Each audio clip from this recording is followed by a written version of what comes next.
Қайырлы күн қыздар, сіздермен Назерке каналыма қош келдіңіздер. Бүгін сіздерге бір тестадан екі түрлі пирог дайындап көрсететін боламын. Яғни екі түрлі начинкамен дайын болатын сметаник пирогын дайындап шығатын боламыз. Қазіргі кезде өздеріңіз де білесіздер, пирог ешқашан қалып кетпейді. Дәмдірек қып дайындасаңыз, бұл торттан да тез желінетін тәттінің бірі.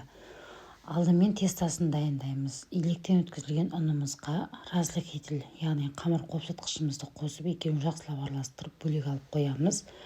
Бөлек ыдысымызға 2 жұмыртқа және қантымызды қосып, жақсылап араластырамыз. Кішкене болса да қант бізде еру керек. Толықтай ерімесе де барлығы жақсылап араласу керек.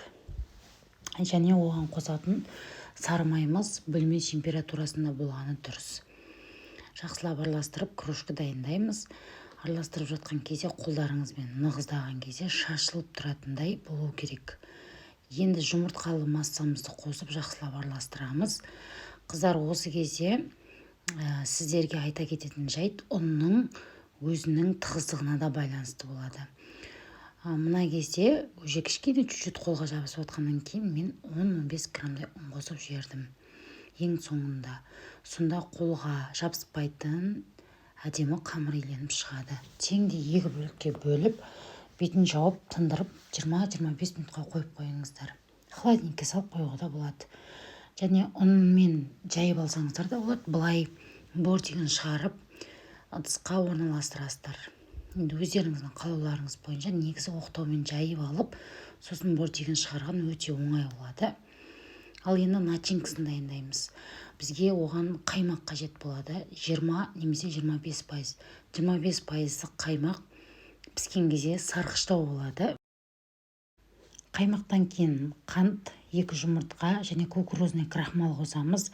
Барлығын блендермен еземіз. Біздің дайындап қойған тестамызға сұйықтығымызды, яғни начинкамызды, салмамызды қосып, толықтай құйып, сосын теста кішкене биік болса, қолдарыңызбен төменірек түсіріп, қызып тұрған пеште пісіріп аласыздар. Әбден суытып барып, формадан босатасыздар. Міне, қолдарыңыздың бір ұшымен кішкене итеріп жерсеңіздер, астынан түседі. Сосын үлкен барынша қолдарыңыздың барлық алақанымен пирогты ұстап тұрасыздар да, кез келген ыдысқа қойып, турап ұсына бересіздер. Ыстықтай міндетті түрде. Ал екінші начинкамызға мен 20% қаймақ пайдаландым. Бұған какао қосып дайындайтын боламыз. Және де шоколад, Қазақстан шоколадын қостым. Бұны ыстықтай қосуға болмайды. Суытып барып қосасыздар. Ыстықтай қоссаңыздар іріп кетеді, қыздар.